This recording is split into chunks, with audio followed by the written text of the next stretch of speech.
I'm Jill Morgan-Meek, host of Small Talk with Jill, exploring businesses one virtual interview at a time. Today I'll be speaking with Elizabeth Ralphaelson, owner of the Underground Attic Vintage Boutique.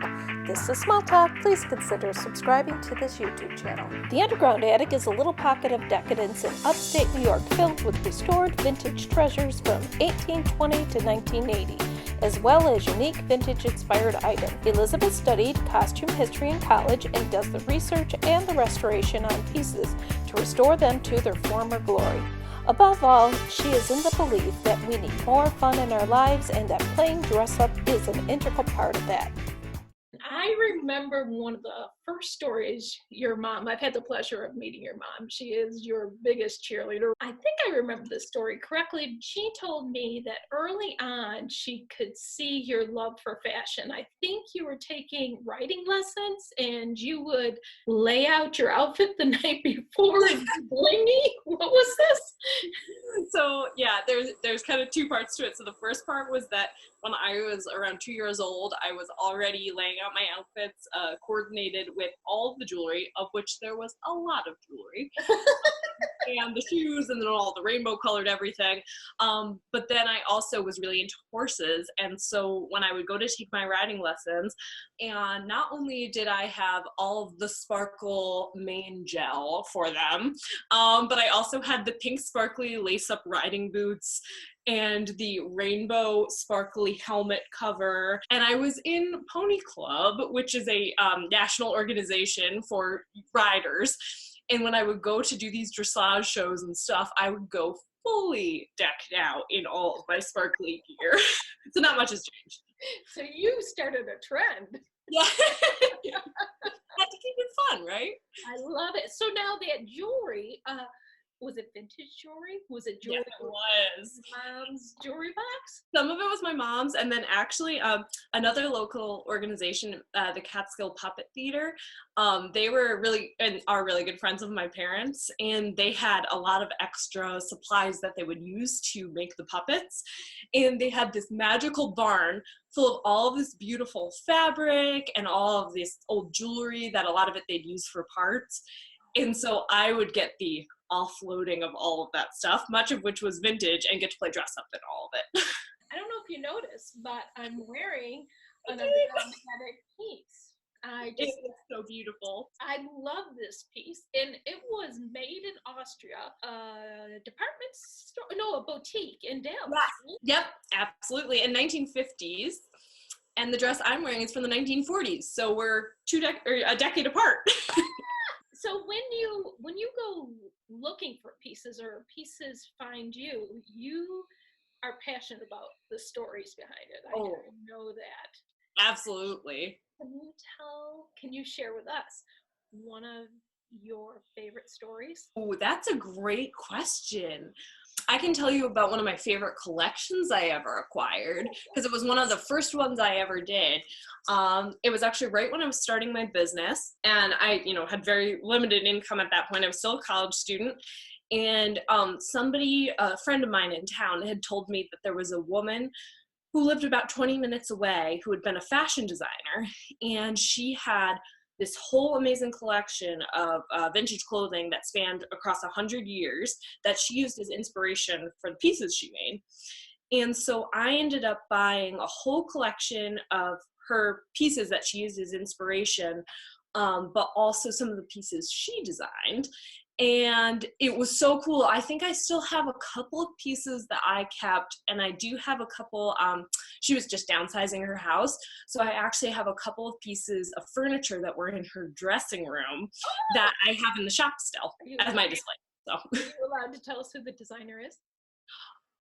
I know her first name was Marianne. I'm sure I have her last name written down, but she was only about 20 minutes away from here. And she just did small little collections, runs of stuff, but the things were really beautiful and they were very trend informed for each decade. But then she also did throwbacks, which is why she had stuff that dated back to like the 1880s.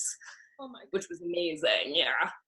And those items are so delicate and absolutely. Delicate. So where did you learn how to restore these items? I mean, you just can't, I can't pick up a piece and say, oh, here, I Even darn a sock, okay? Well, I actually have, sewing has been another lifelong passion of mine. I started sewing actually when I was in middle school. I actually had gotten into an accident and I didn't have use of my left leg for a while. So while I was laid up, I had to find fun things to do at home as a seventh grader. So I ended up doing, getting really into sewing, and I did a lot of draping at that point. I didn't do so much with patterns. I was really just having fun, seeing how it all flowed together. But then I ended up going to school years later to the fashion design program at SUNY Oneonta, and through that did a concentration in historic costume. And I was able to go into their archives and see a lot of the pieces for study, but then I also had a project where I had to fix 10 pieces of antique clothing and fully restore them. But I had help. I had an advisor who walked me through the whole process. It just tells people the quality of the items that they're going to find in your shop. So we're actually recording this also the day after Easter. Yeah. If you notice, yesterday, I'll insert a picture here. I wore one of my favorite hats from the underground attic. I think there's a story behind that too, isn't there? Yes. So I believe that one was 1950s. And I got that from a woman who had this amazing hat collection. I mean, I must have gotten over 100 hats from her, and they had been not only hers, but she had her mother's, and she had some of her grandmother's hats as well. There was just this amazing series of them. But yeah, that one was from her. We've had fun with that hat too. Yeah. I'll also show everyone the picture we did. Remember that In Style cover we took? Yes. Rita Williams, and we tried to duplicate the shot. So for fun for our followers here, I'll add that into this. Awesome. As well. I know you're so passionate about vintage, and I've always loved older things, and knowing you has just been enlightening to me and bringing back my passion for it. Tell me your interpretation of how you see other vintage collectors. I've actually always thought this was really interesting because vintage collecting in some ways is so different and so similar to the way that other people buy for their boutiques, because in all reality, yes, you're picking from a much wider range, but there's also this kind of curation process that goes into any boutique that is the same for a vintage boutique. Some people like it all, and they, will take in basically anything that's old enough. But there's so many people who have such a specific eye for something that they end up curating, more towards casual stuff, or they only do mid-century modern, or they only do 1930s deco. And I think it's so interesting to see these little capsules that people put together. It's just like a regular fashion collection, or like a boutique in any other retail setting that would put that together. And it's been really interesting seeing what other people choose to pick, and then also figuring out what I would want to pick that will also have an appeal to lots of people. So it's definitely a delicate balance between picking things that you love, but also providing things that lots of people will love. When you talk vintage, some people automatically go, "Oh, it's old." Mm-hmm. They don't realize the cherished quality of it. For instance, this is wool and cotton. Natural fibers that are a positive impact on our environment. Can you give us some tips on how to shop vintage? So there's a couple things I could suggest. One is, first off, at least in my store, if you have questions, you should just right away please ask me, because a lot of times people will feel like vintage clothing only comes in super tiny sizes, or it's all like crazy and costumey looking. But in all reality, I find vintage clothing that's all the way up to a modern size 24 pretty often. And it's just a matter of having a wide selection of things you choose from. But sometimes it can be overwhelming to go in and try to find those sizes, by yourself. So always feel free to ask me, and I can help pick out things in your sizes. Which leads me to my second point, which is knowing your measurements is incredibly helpful for vintage clothing because all of the sizing is so different now than it used to be. I had found a 1950s dress that was dead stock, which means it had never been worn before. It still had the tags on it.